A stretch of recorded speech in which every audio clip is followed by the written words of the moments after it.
Hi guys, this is about the oil change on the 635D. It's quite important.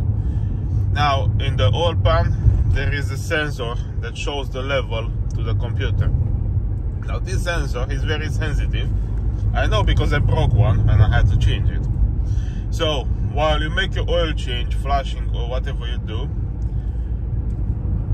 not put the contact on, meaning the key in the contact, not run it. I'm just saying do not put the dash lights on and go start your radio or something while the oil is draining and you have no oil, because you will destroy this sensor. That's what I done, not knowing. I wanted to listen to music. So then I got an error saying that I should add oil to my BMW, that my BMW has no oil, and I was like, what the heck is going on? So I was looking at the dipstick and the oil level was totally fine, and yet the BMW was saying, oh, I have no oil.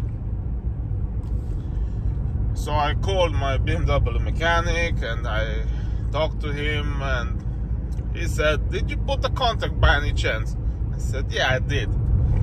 So yeah, shit happens.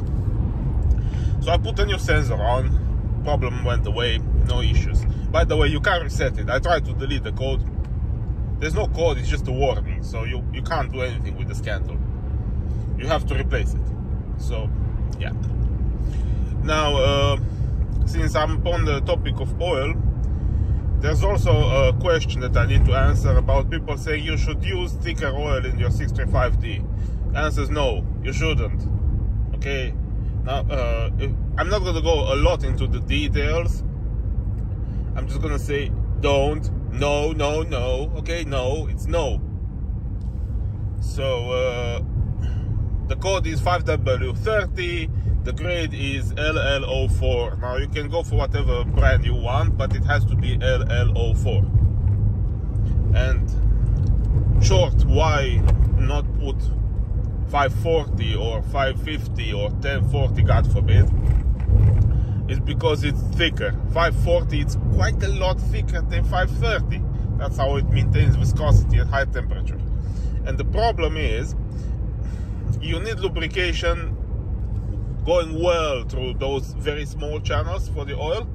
And despite the popular belief saying that they are gonna expand because of engine wear, yeah, maybe cylinder walls and maybe like piston rings, yeah, those get wear, and maybe the bearings of the crankshaft, yeah, that gets wear.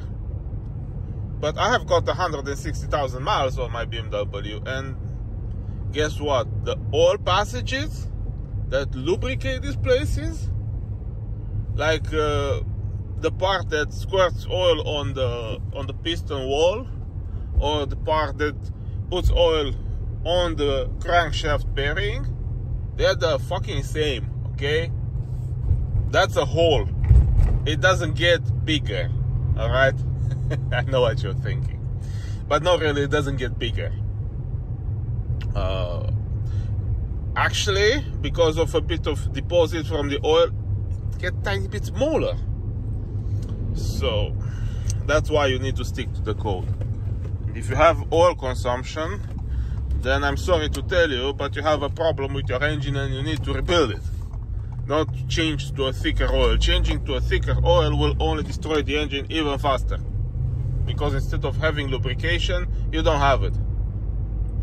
And also accept this popular belief thing that, oh, you can just drive your car as soon as you started it. That's also a bit of bullshit. Yeah, you can, of course you can. It doesn't mean it's good. You should leave the car idle like a minute. I'm not saying idle for half an hour every time. No, that's stupid. No. Just idle it for a minute and then drive it gently for a few 5 miles, let's say. That's plenty. That's what I do. I start it, I arrange my seat, I arrange my mirror, I arrange what I need to arrange, I scratch my balls or whatever, and then I drive it. And I don't drive it like a maniac, I just go easy until it warms up a bit. And I'm not gonna redline it until it's completely warmed up. Then, yeah, I will play about a bit, but only then. Okay, that's it.